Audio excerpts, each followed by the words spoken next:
turbines that would be more susceptible to flooding and scour.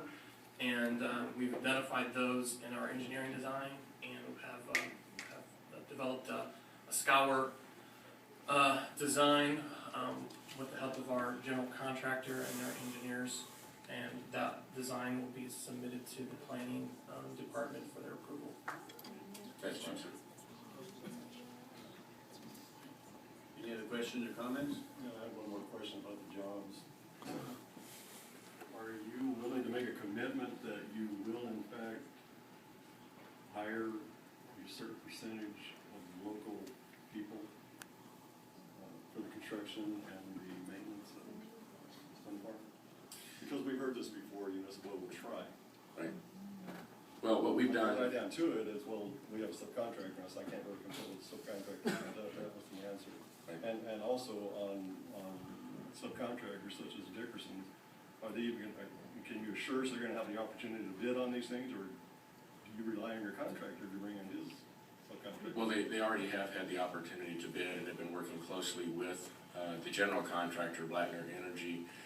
There are a handful of major general contractors around the U.S. that specialize in wind energy construction. It's a fairly specialized type of construction, but they all utilize subcontractors, and we have required from the outset, when Blattner was competing for this opportunity with us, and we made them compete, we included a requirement in our RFP that the successful bidder utilize local subcontractors, local suppliers, and local labor to the greatest extent possible.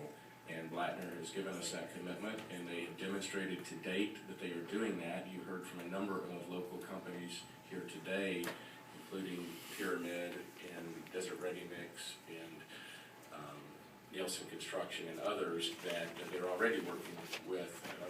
Pat Sanders being another one, already working with Blattner. Well, I appreciate that, but could you give me a percentage of local people that you guarantee us will be hired on this project? Yeah, I don't know what that number would be, sir, quite honestly. I can't really give you that commitment today. I can try to get back with you with what their expectation is and whether they can, you know, commit to that, but I can't give you that number today, Commissioner. You do own the project, right? I mean, you're in charge of your boss. We do own the project. There are certain... you say, look, this is the way it's going to be, and that's the way it's going to be.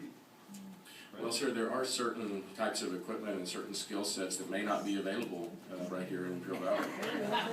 There's your answer. That's what I'm afraid of. Yeah, so, I mean, Well, I'm I've not... gone through this before with people. You know, would you agree to hire 10 local people? I think we've already exceeded that. I mean, no, like for the construction and for the long-term maintenance of the machines. So what we try to do is hire people for these jobs. Can I answer the question? Yeah, you answer, but yes would be good.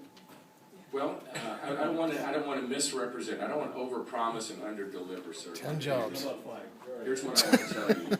When we hire people for these long-term operations and maintenance positions, we want to hire people from the local area because we don't want them to stick around 6 months and decide, oh, I don't like climbing up those towers, or I don't like the heat in the desert, or I don't like this or that. We want to hire people from the local area so that we know they're going to be here for the long term, and we're not having a high rotation. So that is our intent and our commitment, but I can't, with good faith, guarantee you as I stand here today that every position will be hired locally. How about one? Yeah, I guarantee you can hire one person. Yes, sir. Okay, thank you. Can I have a short statement before we actually vote on the record? Was that right? Short statement. Really short? Go for it. During this hearing, I was kind of surprised that everyone wouldn't embrace